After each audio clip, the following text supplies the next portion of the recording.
Hey everyone, welcome back to Corporate Decoder. Today, Rocky Mountain Chocolate Factory Incorporated RMCF just announced a new Chief Operating Officer, and I am seeing a key detail about their compensation. Quick note, this is not financial advice, just my take on public filings for educational purposes.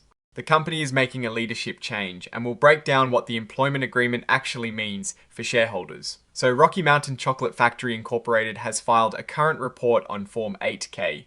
This is a filing they have to make when something significant happens that shareholders should know about right away. The big news here is the appointment of David Denker as the new Chief Operating Officer. He officially stepped into this role on the 14th of August of 2026.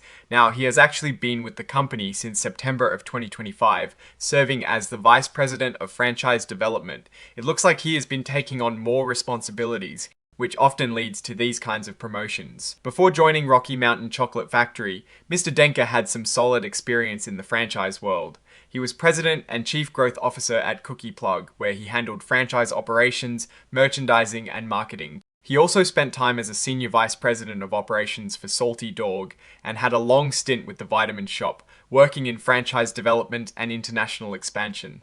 This background suggests he knows how to grow businesses, especially through franchising. It is important to note that there are no special deals or understandings behind this appointment. This means he wasn't brought in based on any prior agreements with other people, and there are no conflicts of interest or related party transactions that need to be disclosed. This is pretty standard for executive appointments, but it is good to see it explicitly stated. Now let's get to the nitty-gritty, the employment agreement itself. On the 18th of August 2026, the company entered into an amendment to Mr. Denker's offer of employment. This officially makes him the Chief Operating Officer starting the 16th of August 2026. His new annual base salary is $185,000. For a company with a market cap of around $10 million and 130 employees, this is a significant salary. On top of his base salary, he is eligible for an annual cash bonus. The target for this bonus is 50% of his base salary, meaning up to about $92,500. This bonus is tied to the company hitting performance goals set by the board's compensation committee. So if the company does well, Mr. Denker can earn substantially more. There is also an equity incentive. He is eligible for restricted stock units, or RSUs, valued at $82,500 at target performance. These units will vest over time, likely based on both company performance and his continued service. This is a common way to align executive interests with those of shareholders, encouraging long-term commitment and performance. The agreement also outlines severance. If the company terminates his employment without cause, or if he leaves for what is defined as good reason, he is entitled to 3 months of his base salary and 3 months of Cobra Health Insurance premium payments.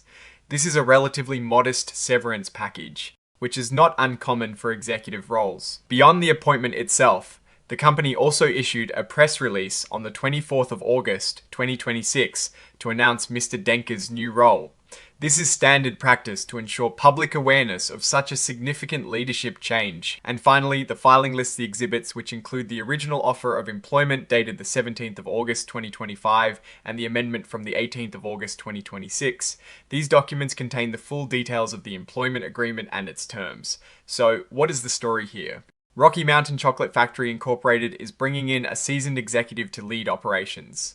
The compensation package, with a base salary, bonus potential, and stock incentives, is designed to reward performance. While the severance is modest, it is a clear outline of what to expect. The company's stock has seen some volatility recently, with a notable jump in early August and then a slip post Q4 earnings.